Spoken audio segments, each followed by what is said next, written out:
Here we have a very unusual car. Not that the Ford Skyliner is that unusual, but one that's equipped this way is. This is a 1954 Ford Crestline Skyliner. Very nice blue color. We take a little closer look and we see an oval window there in the hood. And I've seen this before.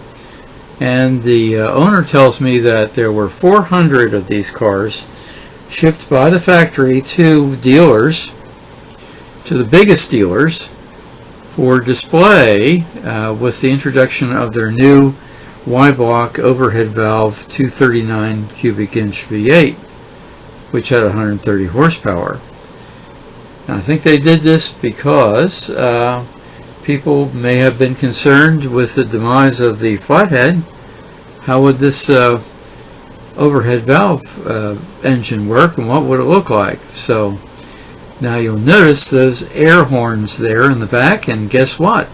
This car is air conditioned. And while we're in the front there, you may have noticed that the big compressor under the hood, there you see the power window switches in the doors, and I believe it also has power seats. Underneath the dash you see the controls for the air. It's Novi Air, that's N-O-V-I. There's the transparent top for the that made it a Skyliner. There is a shade that tucks up under the headliner. And those air horns in the back, in these cars, what they would do is they'd usually go underneath with tubing that was underneath the headliner to distribute the cold air better.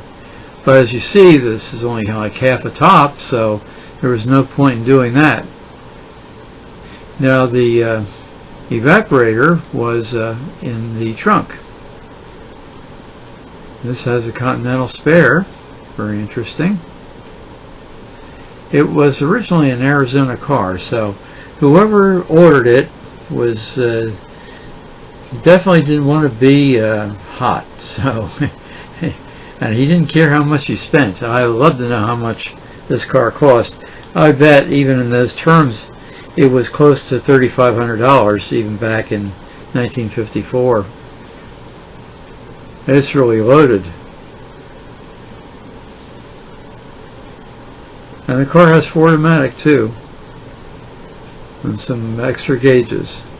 But I've never seen one with air conditioning this early in Ford. I don't know whether it was installed at the factory. I can't imagine that it wasn't, because to have the evaporator in the back and all that plumbing, it would be, I think, far beyond what the average dealer would want to tackle. And there you have a glimpse of that compressor. It was big. So quite a car, very unusual. Glad to have seen it.